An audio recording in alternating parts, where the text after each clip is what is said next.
болашақта кім болсам екен? Заңгер. Бірақ заңгердің жұмысы өте қиын.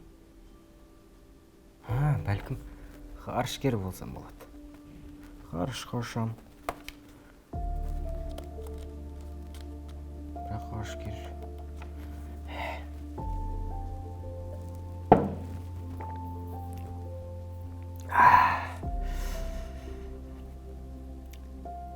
Дәрігер. Дұрыс, дәрігер болам. Аналар мен балаларға көмектесем. Елдің жақсылығын алам.